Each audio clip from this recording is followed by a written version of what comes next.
Good morning, ma'am. Kurumjari Notice Window ke News Analysis Program da meeting tabiriba pupnamakpu Surbala Mairembam na taramnokjari. Ngasi Manipur da phong liba pausingsi ki maroiba pausingsi kana naina jana bedamakta koi studio ro hojik lengshin dona laibiribasi. Kai khumnajari bo oza PAOJEL CHAOBA Executive Editor the Frontier Manipur oza taramnokjari. Oda ngasi gi ahana pausi pauje khudingmakta loinamak haiba tare almost akoigi top headline soina karaga phongba paum khaktang han lakhachake akoigi kamjong Chana leba ki headline sem tang pathok chege tai da samana ba mem yauri Myanmar da thokli ba lan gi chaitheng Manipur da su chap chana fangle kamjong border town thingjin khre Myanmar gi landa India gi security force yoksele haina ngam khai gi kunja singna koi gi maral sirakli hai ba wafam si lakli masida jai mate amtang ai sida kano tawjege highlight torga thokjege Myanmar da lengak pai ba military junta gi mayokta leibak adugi tongan tongan ba lup kaya marumna lan horakpadagi achouba lanjau ama oiriba sigi chaitheng Manipur su chapchana fangle Myanmar ga tainari ba Manipuri kamjong district ta chathok chasen tawbada Indian security force na athing ba kaya chalai kre haiba wafam sini oza maselak chaning base akoigi Indian army gi truck ma'am haiba tare akoigi me say around 24-25 muka yaw bos mi ma'am yaw ga changi ba thoglak padan mi khara khak mi mari manga ma yaw ga thoglak pa machine makoi susu Indian gi force singkina akoigi military junta ga sokna riba lan sida makoi yaw sila bra haiba sigi pot lai duga koi khunja sing na so phongdora ko matam sida koi nupi anga khina chathok chasin tawba ising sokpana chingba kai kai ma'am da su yengsilak pa yet pa pirak pa mi leina da bayum singda makoi na laisilak pa wafam ma'am ama leire adu marak sida mamang amang da so koi journalist ma'am na refugee ma'am su laga laisin bagi posu lairi bani changa kanda Paulong na ban taw khona ba chingda mamang ga manadana akhoi yamna section thamang lokhol ambagi check post mayam leidam bagi athing ba thamak bagi wafam mayam am su leire punamak si overall orakli fibam si kamain thambini oza Myanmar ga su akhoi gi leiriba political issues hai tare masi 2019 ready ko amai ngoni ko khoi gi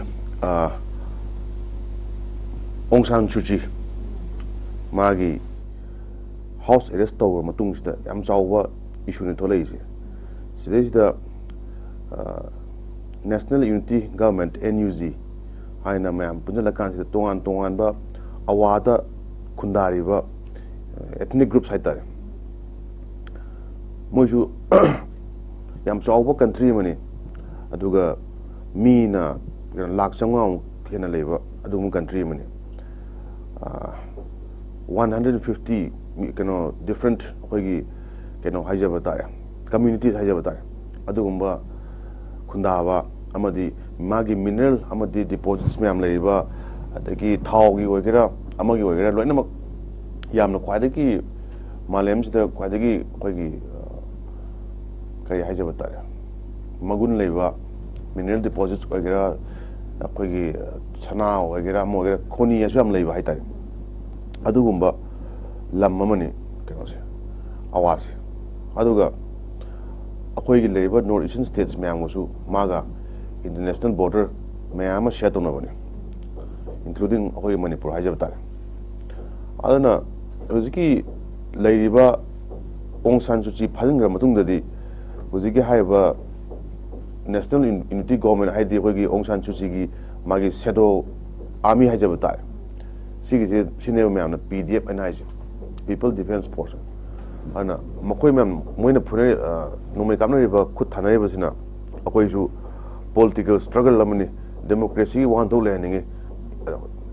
Aung San Suu Kyi gi chatlamba lambi leung lengak democratic oba setup aduda amhan len si haina moi su samana na koi khulai paiba singse chhatra mayam yauri doctor engineer sharma kumba koi gi chhatra sing hajaw tare tongan ba moju normal life se disturb tor kan sida akoi lan kan thengna re bana hajab tai lan thengna ba sida khulai gi mathok ta bani na hujiti moi sin ne se aina ta ba di pawdu ujo kan di aeroplane ni helicopter ne plane helicopter sing si kana na supply tawi China ma di kano Russia hai dai ko aduna khulai phai so exporter na kana akoigi Myanmar da India ne aduna akoigi leiba tongan ba geopolitical angle mayam si yongta gadi Myanmar haiba lam si da leiba interest India su interest leini China ji han le jare tongan ba ada leiba akoigi Asian amadi atop European countries in Hajab time. Moyamsu, Lunama stake labor, Hajab stake second mistake, no, I have China petrol, Mayams into Ego, Turin Kogi Samudra Manung the Torokana pipeline thing and consider. Adagi Mayam Tabi when Tainagi, Kogi Nung Mugo, Pangba, Nung Nika, and of course, the Alamanagam, Kutaga Shiva, Kogi, Pazapazava, Nung Haitane. Aduga Adugi mind best minds in the world, man mother living. Mugo jet can lane of jet can but the Linerga E with the lane of jet can do you Nung Matumum Pangkanda overnight millionaire or in Adugumbagi am Tamungam the Wagi man marching from the Oi, Adu Manipurgadi, Akungam Kayama, Shadow. Mogi levi internal conflicts da Ani Maki any Tongana was the Masan dum spill over to Kalapatawne. Other Myanmar legend, Renum cookie Makinatin. Mogi LCM the Baman 70% go and money. I think it's Han, Wa, Karen, I think it's Lady Tongan, Cookie, Mam, Lady Ko. Adu, my ethnic communities, Amlajava, Adugumba, Lamun Hajavan. And some the spill over Torisi, Yam Mokoju, Tangai Padavagi, Serakum Amle money. Lands escalator open. Adu Masigi Lansigi Canada Manunda. Ahoy government sings Karamba, Tonganba, agenda, Lagi have a city wide. Manandi Lanche Myanmar to Lanche da Myanmar Kanagana Lagi have a say in their government hanging. Intelligence Department, the Lena Kanawatan, Makogi Labor mapping the Awada Toriba Mogi Iransi, Sina Kamain to the Akoidagi, Akoina Kudong Saba, Logo the kind of Kalamasuay. Aduna Masiki Posi Lataragadi, Akoigi Leva, Nanahan, Toleva, social media Tinavani, Akoigi, Manipur base, Akoigi organization, Namagi game, Kaiva, Tuaiba, attack Torpa, Adu and Yam Taigo. Adugi port to the Oitaragadi, Akoigi cross border operations. Kana Yorgi Havasi Yam Chinga port on the Lere, Haina Kangation Punupi, according to Tajarukanda. Aduna Myanmargi Namkaida was Kogi Manipur at least 400 kilometers ki Magi radius the Kulai Matixana Paiva Adagi Kari Hajabatare. Well Kogi train Dugumba Pera Commandos kum Hajabatare. Paratroopers, Adugumba, Mayam, Adu Singul Lay, Aduga, Adudagi, Tongan Ba, from the Sangeli, Sangan Sida, Kanaga Samini, Adu Samini, Ada Samini, I put Mayam to Mayam Hiner, Grapine Hyder type, Miam Hinawan. I don't know, Langi over from the Akoigi Manipur, the Su, internal conflict, Amalere, Bama Awadasu, Yamasoba, Lan Amalere, Lan Anisida. Soknari was the Akoju Manipursu, Asobu casualty money, the lazy. Aduga, Myanmar Awagina, my Masagi Lazy set up to the Mokoju, Akogi, democracy, Ning Tambagini and Haidanamoju, Akogi, Huntagi, military regime, Sigmatata, Mokoinasu, Lance attack when Hajabatare. Aduna, normalcy say Awarasu later, for example, you Taina. Akwai chala consider Mure Sapa consider Pung Anima Kai Pesangabane. Lami Pan Shamabane, Akwai ADB Kanguna. Trade Hivadi commerce, semi longi ports, no book tong high target, our Tara in long name. Masik is a Pazana trade with a shame of consider train laiva, train lai, was a Yoshulabane. Aduna Kalagadi Yorani. Yora consider never Lambi Singina Doja Mori Lambi, Adagi, Yaipoki, Kasung Kulintava Lambi, Kamzong Lambi, main route Homze, train commerce. So, Semilonda Carvato Geta Lamangi interest Kaino, have a cancer, Tanava Lamzagi, I could have a loge. I power Tange, Natraga Magileva, well to aina khar log have na traw have basically war ge kan conflict ai ji na traw adu lo kan sida ai di kano ma wa ta ga su tik oi ta ga su ama bu ga su sana bu ta ga su natra petrol bu ta ga su gas bu ta ga su ai madu gi do kwa maru bu ga su ai ching thok cha ke adu ga train da pu gi ye hai wai ata ga route home ji se oi bam thok tai more gi le ri ba khoi gi zik hana khoi chalmi ba tamu hai ji si se khoi bam ta ka le som da kasum kulen gi site ki nambi sa gi le ba area koilas thai sing se moi phajan thai sing se sigi checkpoint tam le ni haibadi kanoni ko kogi semilon gi oba economic ki oba kan na potoi pusalak pa gai mal yam putok pa ba ani somne kamjong su amle lambi home ne semi ja ana masigi poche sidagi pothok tu mi am sidang train nong khon gi duni ana learning point ti hayeng tungda trade and commerce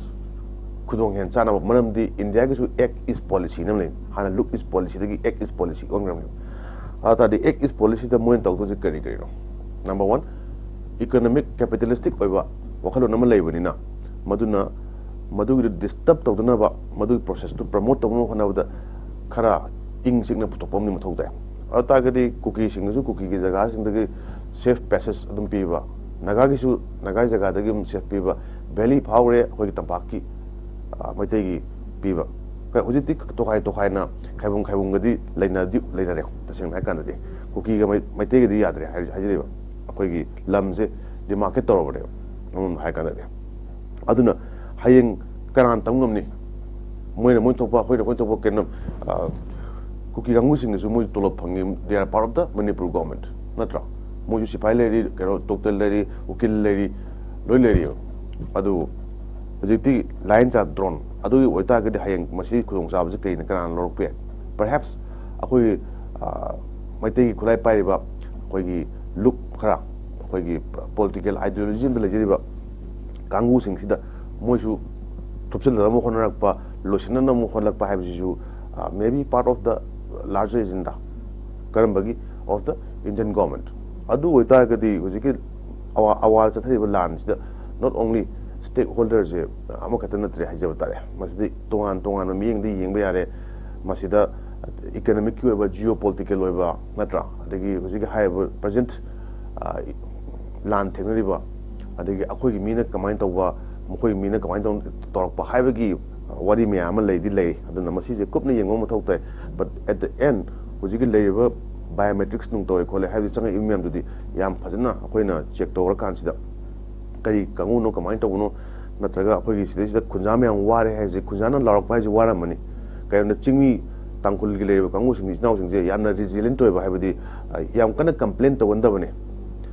moi jidum ngamna ba yana ba tawba akoi gi kano haita community mani haitare aduna makoina ware smain taw chathuk su nungai tre si yam kan taw dri haita gari yam thina wara mani kamjung sei khange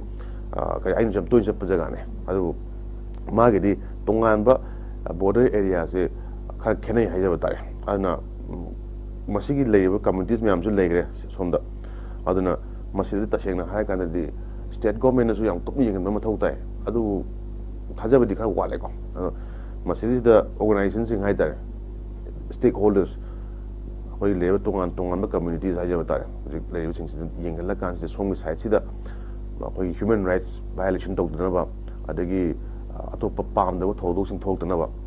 masi je kan hona ba mathau tar raina smain thamjai yam se za ko maruk chumba ko form me ama jana thambi dio jama thang se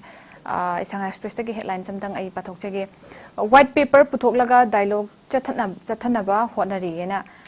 haibani akoi gi pambaina luching ba UNILEF ka India lenga kasi mangi hauki ba chahi gi November gi tariko 8 se peace agreement tongna khrusi gi manungda akungrang si nongpok senjen bamda kathokraba singi numit kumja lising ani ga kunmari organizing committee na silaga pangtho e masida koi gi permission na hangba wahangi pakumda koi gi lupasi gi acting chairman hojik lai riba peace agreement tawkrabasi madungda dialogue tawrabra karamba condition da lairien hangko matam sida akoi dialogue ki agreement di sign tawkre dialogue ki poti leitri masi akoi election code of conduct leibase masi na su obe masi gi matungda akoi haurak ani du kudak ta yam nak ta haujalani haibagi athu bada bi thajabadi wale posim ju thame duga NSM IM gi case su akoi matam kuina leir matunga chahi ahumrong gi matung sida tawni ki wafam leibani duna matam ni khra chang do mal haiba wafam sim chu thambiri aduga masi akoi gi white paper sema kanda wari sana base bureaucracy ki level da sanaroi India lenga ki makok thongba lenga pai di basing gi thak ta wari sanagani haina phongdo po wafam chini akoi na masida lai se masi akoi gi outcome se masi kamaina lakpa yai kamaina yengba yai haiba sima goza aduga punna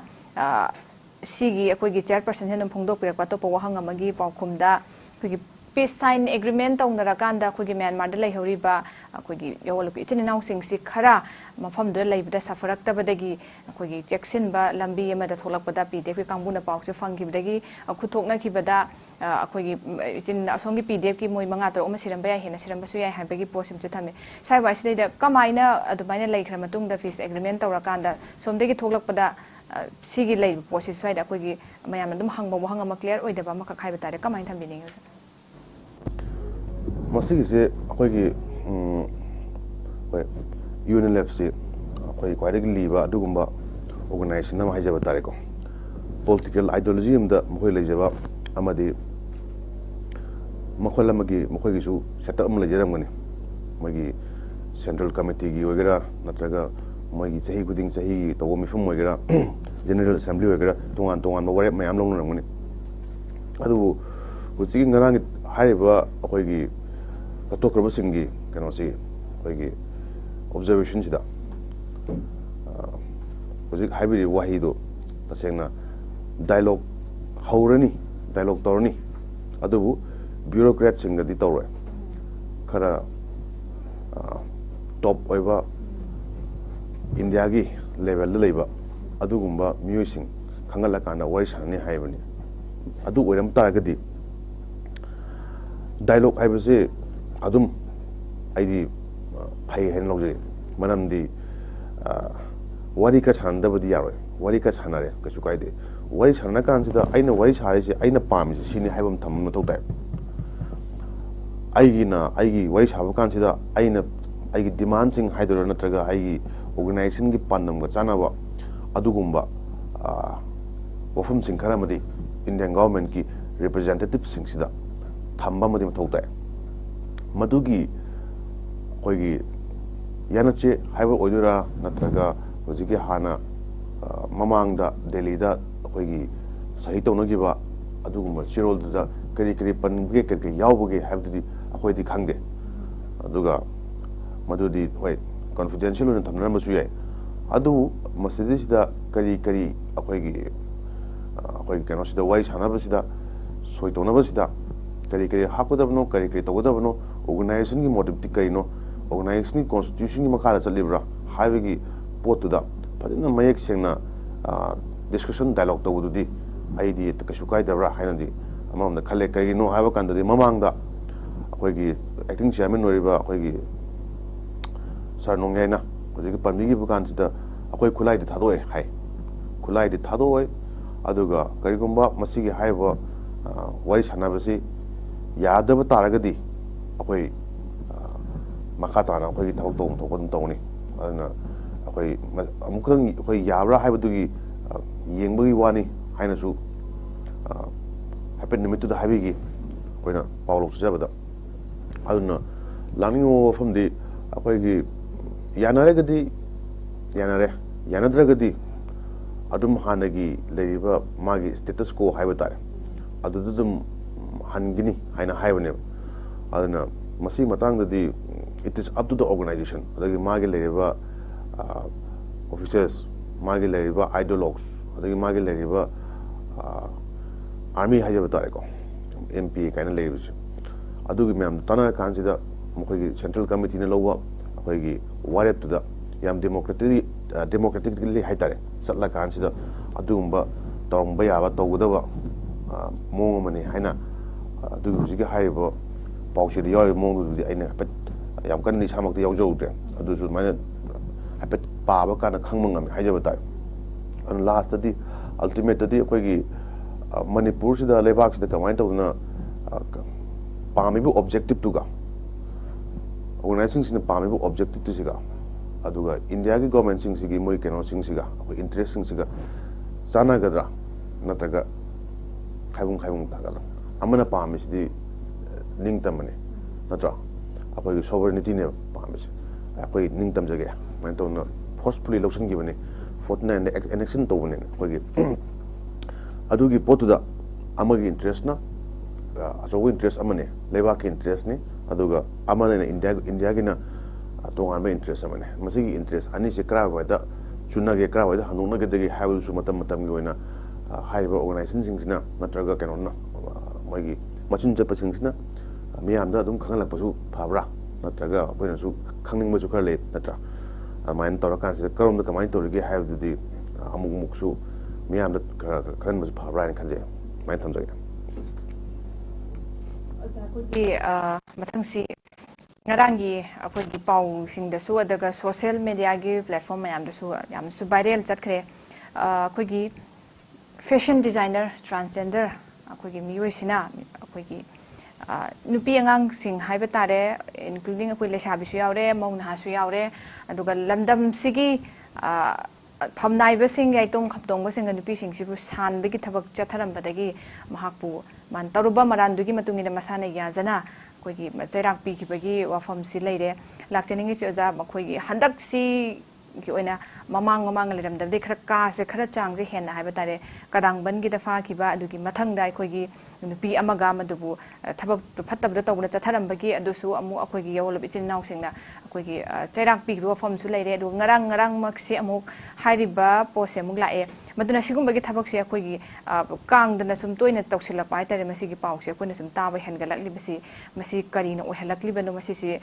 ꯏꯔꯥꯡꯁꯤꯅꯁꯨ related ꯑꯣꯏꯕ꯭ꯔꯥ ꯀ ꯍꯥꯏꯕꯁꯤ ꯑꯗꯨꯝ ꯅꯩꯅꯔꯒ ꯂꯥꯛꯄ ꯄꯣꯠꯅꯤ ꯀꯃꯥꯏꯅ ꯌꯦꯡꯕ ꯌꯥꯏ ꯑꯣꯖꯥ ꯑꯍꯥꯟꯕꯗ ꯃꯁꯤ ꯀꯩꯅꯣ ꯁꯣꯝꯗ ꯇꯁꯦꯡꯅ ꯍꯥꯏꯀꯥꯟꯗꯗꯤ ꯍꯥꯏꯕꯗꯕꯨ ꯇꯟꯕ ꯋꯥꯑꯣꯏꯗ ꯇꯁꯦꯡꯅ ꯍꯥꯏꯀꯥꯟꯗꯗꯤ ꯃꯗꯨ ꯌꯥꯝꯅ ꯇꯥꯕꯗ ꯀꯩꯅꯣ ꯇꯧꯕ ꯍꯥꯏ ꯀꯩꯅꯣ ꯀꯩꯇꯥꯔꯦ ꯅꯨꯡꯉꯥꯏꯇꯦ ꯍꯥꯏꯇꯥꯔꯦ ꯇꯜꯂꯦꯕ ꯀꯔꯤꯒꯤꯅꯣ ꯍꯥꯏꯔꯀꯥꯟꯗꯗꯤ ꯌꯥꯝꯅ ꯏꯀꯥꯏꯗꯧꯕ ꯃꯤꯅ ꯏꯀꯥꯏꯕ ꯃꯍꯨꯠꯇ ꯑꯩꯈꯣꯏꯅ ꯏꯀꯥꯏꯕꯤꯗꯣ ꯑꯗꯨꯒꯤ ꯐꯤꯕꯝꯗꯨ ꯂꯩꯔꯦ ꯑꯗꯨꯅ ꯍꯣꯏ ꯍꯤꯁꯇꯣꯔꯤꯀꯦꯜꯂꯤ ꯌꯦꯡ ꯇꯥꯔꯒꯗꯤ ꯄ꯭ꯔꯣꯁꯇꯤꯇ꯭ꯌꯨꯁꯟ ꯍꯥꯏꯕꯁꯤꯗꯤ it is old as time itself ꯍꯥꯏꯅ ꯍꯥꯏꯅꯩ ꯌꯥꯝꯅ ꯑꯔꯤꯕ ꯃꯈꯜ ꯑꯃꯒꯤ ꯈ꯭ꯋꯥꯏ ꯑꯍꯥꯟꯕ ꯅꯨꯄꯤꯁꯤꯡꯒꯤ ꯑꯣꯏꯕ ꯀꯔꯕꯥꯔꯅꯤ ꯀꯥꯏꯅ ꯃꯌꯥꯝꯅ ꯍꯥꯏꯅꯩ ꯑꯗꯨꯕꯨ ꯂꯝꯗꯨꯒꯤ ꯂꯩꯕꯥꯛꯇꯨꯒꯤ ꯂꯩꯔꯤꯕ ꯃꯣꯔꯥꯂꯤꯇꯤ ꯍꯥꯏꯖꯕ ꯇꯥꯔꯦ ꯑꯩꯈꯣꯏ ꯃꯅꯤꯄꯨꯔꯗꯗꯤ ꯔꯦꯗ ꯂꯥꯏꯠ ꯑꯦꯔꯤꯌꯥ ꯂꯩꯇꯦꯕ ꯑꯇꯣꯞꯄ ꯂꯝꯗꯗꯤ ꯆꯥꯎꯈꯠꯂꯕ ꯂꯝꯁꯤꯡꯁꯤꯗꯗꯤ ꯂꯣꯏ ꯊꯝꯃꯦ ꯑꯗꯨꯅ ꯃꯁꯤꯒꯤ ꯏꯁꯨ ꯈꯔꯗꯤ ꯕꯔꯥꯕꯔ ꯂꯩꯅꯤ ꯍꯥꯏꯕ ꯑꯗꯨꯗꯤ ꯂꯩꯕꯥꯛꯁꯤꯒꯤ ꯃꯥꯒꯤ ꯂꯩꯔꯤꯕ ꯅꯨꯄꯤꯁꯤꯡꯁꯤꯅ ꯑꯩꯈꯣꯏꯒꯤ ꯃꯅꯤꯄꯨꯔꯤ ꯈꯨꯟꯅꯥꯏ ꯃꯩꯇꯩ ꯈꯨꯟꯅꯥꯏꯒꯤ ꯁꯛ ꯇꯥꯛꯑꯦ ꯏꯃꯥ ꯏꯕꯦꯜ ꯑꯩꯈꯣꯏꯅ ꯌꯥꯝ ꯆꯥꯎꯊꯣꯛꯆꯅꯤꯡꯕꯁꯤ ꯃꯩꯔꯥ ꯄꯥꯏꯕꯤꯁꯤꯡ ꯂꯩꯗꯅ ꯑꯣꯔꯒꯅꯥꯏꯖꯦꯁꯟ ꯇꯧꯕꯤꯔꯤꯕ ꯏꯆꯤꯜ ꯏꯅꯥꯎꯁꯤꯡ ꯑꯗꯒꯤ ꯅꯨꯡꯗꯥꯡ ꯌꯥꯔꯤꯕ ꯈꯨꯟ ꯉꯥꯛꯏꯕꯁꯤꯡꯁꯤꯒꯤ ꯑꯃꯨꯛ ꯃꯥꯒꯤ ꯑꯋꯥꯠ ꯑꯄꯥ ꯌꯦꯡꯁꯤꯟꯕꯤꯔꯤꯕ ꯑꯩꯈꯣꯏꯒꯤ ꯏꯃꯥ ꯏꯕꯦꯜꯁꯤꯡ ꯍꯥꯏꯖꯕ ꯇꯥꯔꯦ ꯇꯨꯝꯗꯅ ꯑꯩꯈꯣꯏꯒꯤ ꯌꯥꯔꯛꯇꯅ ꯂꯩꯔꯤ ꯍꯧꯖꯤꯛꯁꯨ ꯑꯗꯨꯝ ꯃꯁꯤ ꯎꯕ ꯀꯥꯟꯗ ꯊꯃꯣꯏꯁꯤꯗ ꯌꯥꯝ ꯆꯥꯎꯊꯣꯛꯄꯝꯗꯤ ꯄꯣꯛꯆꯩ ꯍꯥꯏꯇꯥꯔꯗꯤ ꯑꯩꯈꯣꯏ ꯃꯩꯇꯩ ꯅꯨꯄꯤꯒꯤ ꯊꯧꯅꯥ ꯍꯥꯏꯅ ꯑꯗꯨꯒꯨꯝꯕꯗꯤ ꯊꯃꯣꯏꯗ ꯐꯥꯎꯖꯩ ꯃꯔꯛꯁꯤꯗ ꯑꯩꯈꯣꯏꯒꯤ ꯆꯦꯡ ꯃꯔꯛꯁꯤꯗ ꯅꯠꯇ꯭ꯔꯒ ꯑꯩꯈꯣꯏꯒꯤ ꯋꯥꯟ ꯔꯣꯇꯟ ꯑꯦꯄꯜ ꯁ꯭ꯄꯣꯏꯜꯁ ꯗ ꯍꯣꯜ ꯕꯦꯔꯦꯜ ꯍꯥꯏꯕꯗꯣ ꯆꯦꯡ ꯆꯒꯤꯡ ꯑꯃꯅ ꯑꯩꯈꯣꯏꯒꯤ ꯆꯐꯨ ꯑꯃ ꯃꯥꯡꯊꯣꯛꯏ ꯍꯥꯏꯕꯒꯤ ꯐꯤꯕꯝꯗꯨꯗ ꯈꯔꯁꯨ ꯂꯩꯕ꯭ꯔꯥ ꯍꯥꯏꯅ ꯈꯟꯖꯩ ꯃꯔꯝꯗꯤ ꯃꯁꯤꯒꯤꯁꯦ ꯔꯦꯁꯤꯌꯣꯗ ꯌꯦꯡꯅꯀꯥꯟꯗ ꯇꯥꯔꯒꯗꯤ ꯄꯥꯔꯁꯦꯟꯇꯦꯖꯇ ꯌꯦꯡꯅꯀꯥꯟꯗꯗꯤ ꯑꯗꯨꯛ ꯃꯇꯤꯛ ꯆꯥꯎꯕꯃꯛꯇꯤ ꯅꯠꯇꯦ ꯌꯥꯝ ꯁꯨꯝ ꯌꯦꯡꯕ ꯀꯥꯟꯗ ꯀꯩꯅꯣ ꯃꯣꯏꯅ ꯅꯍꯥꯟꯗꯒꯤ ꯈꯕꯔꯗ ꯌꯥꯎꯔꯛꯏꯁꯤꯡꯁꯦ ꯑꯩꯁꯨ ꯍꯥꯏꯐꯦꯠꯇꯪ ꯁꯨꯝ ꯄꯥꯕ ꯀꯥꯟꯁꯤꯗ ꯃꯤ ꯈꯔ ꯆꯦꯟꯅꯩ ꯆꯦꯟꯅꯕꯁꯤꯗ ꯃꯌꯥꯝ ꯑꯩꯈꯣꯏꯁꯨ ꯍꯪꯅꯤꯡꯉꯦ ꯀꯃꯥꯏꯅ ꯇꯧꯕꯅꯣ ꯁꯤꯁꯨ ꯑꯗꯨꯕꯨ ꯍꯥꯏꯔꯤꯕ ꯑꯣꯔꯒꯅꯥꯏꯖꯦꯁꯟꯁꯤꯅ ꯌꯥꯝꯅ ꯇꯞꯅ ꯊꯤꯒꯠꯄꯤꯔꯛꯏ ꯍꯥꯏꯇꯥꯔꯦ ꯑꯗꯨꯒ ꯀꯔꯤ ꯉꯔꯥꯡꯒꯤ ꯍꯧꯖꯤꯛ ꯍꯥꯏꯕꯤꯔꯤꯕ maming kanda akogi phongdok ki bagi wafam chu dum viral video dum chat khrabani maduda mayam sina sub hangi se hoi chenaram basilam ba mahakti chairak pire aduga akogi chenaram liba achauba fam nai besing ai tong khamdo besing dudi makoi de su tandi de pifam thu I haven't chingba mayam gi apam ba mayam am su akogi social media da phongdor ko wafam su lai khrabani aduga maming matha su masamang na phongdor ko wafam sima su ngarang lai bani sa oh ai tajare ming do tabda dum kay haitare akoy no na kitang isa no na tanom yo le haitare kay bam yo aduna moral ground da di pham thadok podi yadi yana ba yam yore adu akoy gi lebak sigi di kay haitare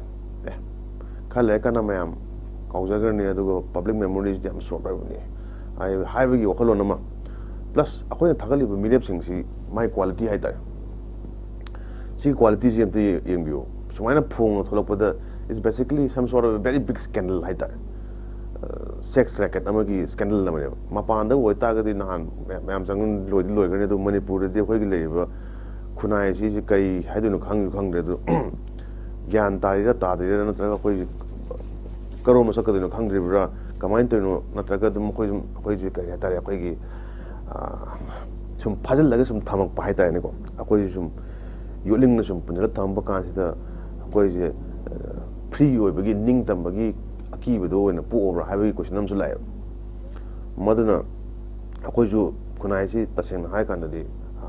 yamna handak di mayam thola kan sida himalaya ba ki da makta na thope ko mayam su yore kulai pare ga lebe mayam su yore leide mayam su yore ka thok mayam su yore adu ta ga di hujik kunai si taseng hai kan sida yamna mai I aba kunai ama oira bina sige matang sida ne ba khoina akoigi phoenix aina akoigi legendary yana mythical oiba bird ama khagle ma se keno dagi mai marakte paithorpa gamba adugumba uche amane haina adu masigi akoina we should rise like a phoenix khabane akoigi mai eba kunai ama oibani na masigi di hen lang na tholok matom ta brain khale mot pe aba wa ba ya ba khang ba ya ba hat pe ya ba adagi taw kan akoi machine gi leiba phatta sing loi no kan taw thona kan sida time for akoi gi kari haijaba ta resurgent manipur revolutionary oiba adugumba wakhalon haibadi lebang si wine na haijere je adugumba wakhalon pongnara bonina adugi wakhalon sida akoi gi lebak si kamai taw nam how do we go forward akoi gi political motives na kai ogadabno akoi gi hayeng tung na lakto agenda sna kai no vote ta kamai taw na makha ang ta gi dorege hanaki vote na amoi gre ata hayeng 27 gi lakto vote kamai taw ni akoi na sen pi de kan sida akoi na lupa chonga lising mani pi de kan sida sahi manga gi leiba adugumba akoi gi thikada contractor gu moi kangu sing sida akoi na akoi gi democratic oiba hak se yon thokki da moida adu ta ga di akoi moi akoi di moi na lai gra bina moi na tawning bu tawbada kai taw ngamani because we have basically solo our rights wangam ba artu le ta ga di akoi thagalu mi ngata na trawa si le sing se ana I think masi matang da koi na na kumna khanna kan da new faces in politics akoi gi anoba saklon anoba mi sing na ha sing time tested orba hanagi ariba thanu na tab haijaba ta chin pungthi da thiba than sin ta bida kitang mating leba mama leba nungshiba adugumba mai khunai nungshiba ngamba adugumba gyan tawa but at least kai haijaba ta leba ki dum ta koi bill lam tang puthoke kana khanba le hai da na koi hai kano da moi mathau ji keno ne bane koi gi ek khar se mo habne lo kar pass to habne assembly phama kan si da mathau to habne kai no to kuje film sida tasena hai kan di manipur ge le film sidi yam gyan tawa phaba khunai adagi ning ing tapane haibudi yad ne in all areas learning a point di akoi gi da thowe issue ni na it is up to us to solve it and solve to matam sida akoi ni isagi wakhalon na character ma yaw kan sida lebak ning bo character ma yawn ma thok tai hojiti mayam se loin thola abani lebak mapan thola abani ana sikumba akoi gi amot akai adu wata habi jabi kai hajaba ta taabade no bijawdo wasigum wari sing sidi taseng na hai kan sida mathung amon thon da su phai en khale aduga parasu khanda kisna kha su khangadra hai tagri sumaina warak watem tog se kuire koina tajda ko adu handa ki jida taina ju kara de tor mani adu hoji ki anu wo sumaina ton myam thola kan sida ticket na sex racket se bus to shisu tarai ba thok na de amum da kan de adu at the same time mantri MLA singi maming haidu ju arai bi na de ko ju kan kana phunai sumaina ton etong khono myam yaw de ko ju hangning kana yaw non but kok ta hana mi myam na ne ko gi hana khara kok ta kram yaw le kan da maming khadi le na kai man ton adu gi potu da chapsan tai ga na myam jun hai ne do keno masi se am ti lebak thi ne ha ta ga di akoi bu lu chingi ba leaders khara sing se sigum bo koi but kai amoi sa ta gi ju khar sing bu mo thok ta bra especially sini kai na lat bi da khoi smile sin ba si di khoi su ta seng na ka di yam ne kai aduna masi para amane khanbi ra kan sida masung thok sing di yarangai tung na thon na ba ko kunai sida pi ngang da respect to ko my personal life da ma na pi me logo khol ba du to ba du khana ja ba du tungang re but sex racket ama the involved to ba hai ba sidi that is something which is a yam derogatory ba ko gi kai hai da ta ne wari do wahai ning re aduna mai thamage ngai je ja oza mathang sei aroi ba oina matang la khachege akoi irang sisu hoki ba chehi ge mamang ge me de ge hora ibanga si pawa chathari ba irang ki su horak pa de ge akoi ge mamang de kuina taru draba koina uru draba mayam hai ba tare adegi mi famu mi pun adegi mi gi yumda bom thamjelamba numai kapsilamba kanana kadawino khangdaba sigumba ki khang pot pohan bai thabak sidam leira kan akoi praja mayam ja hingbada yamna security ha pot amado wal halak pai pot sidai da makoina sakal se lak pai fibam mama lakpani aduna ja akoi ngarang na handa suduma koi chekonda adugi mamang da kaida numai kapsilambai wafam se mayam am leikre bom thamjelambai mayam am leikre adu sigi paper da yora ise koi gi Kaksing lamkai hotel dan numai kapsilam le habisne numai kapsilam ise kanana kamaina kapsilam ino kai ginu su khang bangam de numai si yam thuna kapsilam akanda chat ki begi fibam dunia duna case laukhat akana ticket pa we wafam de leire asigumba khang da posina khoi gi karam matam da kanana kamaina khoi da ki khang po halakani habigi isa da yam tangdu leita da pot ang khole bisu afa sainam dinati ain thamjege duga sige su sigumba sige pe mari leine na khoi ngarang muksunan manipuri akum su sakhang da bana khoi gi numai na kapam badege amadi laikan bangam da fam later ani na sathina sokoi film se laine kamai lo sila point ja kamai thambini sigi law and order issue ne law and order issue is kana mana responsible or have a consider state government ki home department na magi law and order je enforce to godabane aduga chumber lanbra have to the well sang court na decide to godabane aduna hujigbo policing da karamba makhalgi makoida freedom haidura to act haidura tare makoida maning tamna thabak subagi natraga phaw pun to yabagi ayaba kyam pibire hujik leba ki leriba situation sina karino sen khaibi thabak sina kyam kuina chathagi dage aduga masisida leriba tongan ba demand sing sida akoigi lebak ki leiba semit lon haja batare adagi akoi manung sida kha chen naiba ungi ba sen khara hujik se manipur se khwadagi india da pochai tang ba inflation ni sang yang wang ba haitane highest in the country ne hai manipur na first hai sahi ma gisu prolonged conflict issue kano first time mani ko learning point ti hana koi sports lejeriba akoi culture lejeriba akoi proud oi ba area ma akoi sautuk chaba ya ba haitai si myam si du leira makan si da akoi gi completely u turn to kan si da akoi ji awa ba phatta wa da gi humanitarian oi da mo da akoi ji loina mo ji project to le ana nawai aina haide ge bane akoi gi khala kan si da imphal manung da adagi valley areas da violence yam thulakini कोई ना हम उबकान से तुम सिगी केनो से तोरी violence केनो से violence है जो तार सिगी से once cookie के against the कुलाई लोग का ना काप सी पहले ना काम ना वो कोई मैं लोग उबी रेको अदु लोग कान सी दा कोई की कुलाई से कोई मशीन दम ꯈꯔ ꯑꯣꯟꯁꯤꯟꯅꯔꯛꯀꯗ꯭ꯔꯥ ꯍꯥꯏꯕꯒꯤ ꯃꯤꯄꯥꯏꯅꯕ ꯂꯩꯈꯤꯕꯅꯦ ꯃꯇꯝꯗꯨꯗ ꯈꯟꯈꯤ ꯁꯤꯒꯤꯁꯦ ꯈꯔ ꯂꯩꯔꯀꯥꯟꯗꯗꯤ ꯈꯤꯇꯪꯗꯤ ꯕꯦꯔꯥ ꯇꯥꯔꯛꯀꯅꯤꯀꯣ ꯍꯥꯏꯅ ꯑꯗꯨꯒꯤ ꯄꯣꯠꯇꯣ ꯑꯩꯈꯣꯏꯅ ꯈꯜꯂꯨꯕꯁꯤꯡ ꯑꯩꯈꯣꯏꯅ ꯃꯔꯨꯞꯄꯥꯡꯁꯤꯡꯅ ꯍꯥꯏꯕꯤꯔꯛꯄꯁꯤꯡꯁꯦ ꯍꯧꯖꯤꯛꯇꯤ it turns out to be a reality ꯃꯔꯝꯗꯤ law and orderꯒꯤ ꯀꯩꯅꯣꯁꯤ ꯐꯖꯅ ꯀꯝꯄ꯭ꯔꯣꯃꯥꯏꯁ ꯇꯧꯈ꯭ꯔꯦ ꯍꯥꯏꯇꯥꯔꯦꯅꯦ ꯑꯗꯨꯒ ꯑꯗꯨꯒꯤ ꯃꯊꯛꯇ ꯑꯃꯨꯛ ꯂꯩꯔꯤꯕ ꯃꯦꯟ ꯄꯥꯋꯔꯁꯤ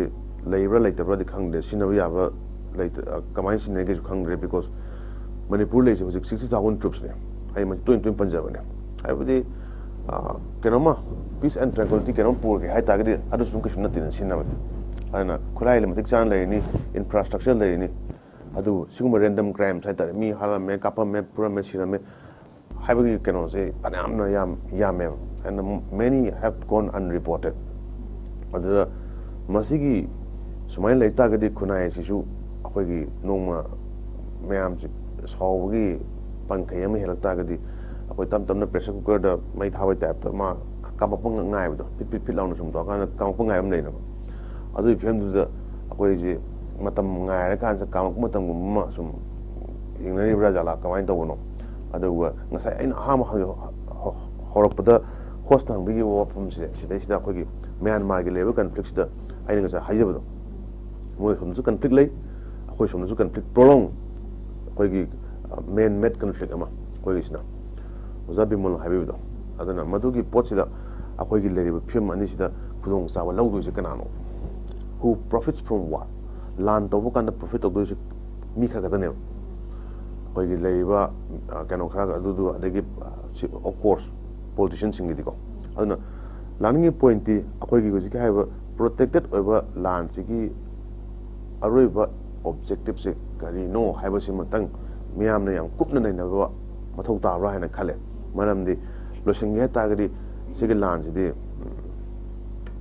48 hours ꯐꯥꯔꯣꯏ ꯑꯩꯅ ꯈꯟꯖꯕꯗ ꯑꯗꯨꯅ ꯊꯑꯣꯏꯅ ꯑꯩꯈꯣꯏꯒꯤ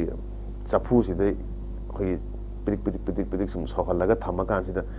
ꯑꯩꯈꯣꯏꯅ ꯀꯔꯣꯝꯗ ꯆꯪꯕ ꯌꯥꯏ ꯑꯩꯈꯣꯏꯅ ꯀꯃꯥꯏꯅ ꯇꯧꯕ ꯌꯥꯏ ꯑꯩꯈꯣꯏꯅ ꯕꯔꯃꯥꯔꯣꯝꯗ ꯀꯃꯥꯏꯅ ꯀꯩꯅꯣ ꯇꯧꯕ ꯑꯩꯈꯣꯏ ꯁꯣꯝꯗ ꯀꯃꯥꯏꯅ ꯂꯧꯊꯣꯛꯁꯤꯒꯦ ꯍꯥꯏꯕꯒꯤ ꯃꯅꯨꯡꯁꯤꯗ ꯑꯩꯈꯣꯏꯒꯤ ꯎꯪꯉꯀꯥꯟꯁꯤꯗ ꯄ꯭ꯂꯥꯅꯤꯡ ꯃꯆꯥ ꯃꯌꯥꯝꯗꯒꯤ ꯊꯥꯗꯔꯤ ꯍꯥꯏꯇꯥꯔꯦ however ꯊꯥꯗꯔꯤꯕ ꯄ꯭ꯂꯥꯟꯁꯤꯡꯁꯨ ꯃꯤ ꯈꯨꯗꯤꯡꯃꯛꯅ ꯂꯣꯏꯅꯃꯛ ꯄ꯭ꯂꯥꯟ ꯇꯧꯕ ꯀꯩꯅꯣꯁꯦ ꯂꯣꯏꯅꯃꯛ ꯁꯛꯁꯦꯁꯐꯨꯜ ꯑꯣꯏꯅꯤ ꯍꯥꯏꯕ ꯂꯩꯇꯦ plans made by man and mice in hainarine and Murphy's law and namely what can go wrong will possibly go wrong soibu manta di barabar soibu yabagi kenomale haina mai Murphy's law and namely even all the agencies they are bound by this law apoi gi leiba organizations sing they are bound by this law aduna learning point predictability loina ma khoina predict tawbudi ngamoi khadi ngamni thabak di kha tawu ngamni loin tawbudi ngamoi adu kamai chasige ai wakhalonda ai determination da ai kenogi wakhalonda adu janaba ngatani mi kudim loinamak phate haiba wadi nate ai langi point di hojiki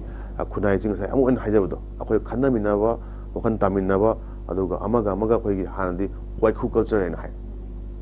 amana chingdana yana ko adu hoinu pamjabadi manipur je kairak culture kairak paina kan sida nangsu kakalo ai pai bi kairak ko aduga maton yo kan dasu nangsu kairak tum pai lebiyo ko kakhanna mateng da pangjage haibagi aduguma culture moina jiki in this turmoil aduguma wakhalona muda akoi ngai na haijaba like a phoenix en haijaba do akoi maisa maratagi mairi maratagi paithorokpa aduguma sanai ujekto amaina lebak sigi khunai sigi miyam singa amukena powerful ena amukena phajana amukena amotpa maraksidagi thola kansida ngala kansida aduguma manipur ma aduguma kangleja singa mo oinaba madugi wakhalonsida chaminaba phai hama thamjage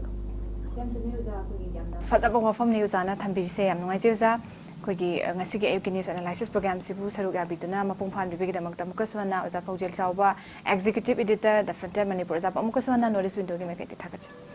ngasigi oinadi notice window na handokchaba ayuki news analysis program ata ngasi loijare hayeng su pumphang simakta da sungchoi sidana mi amna news analysis program meeting tabiu punau pomuka hana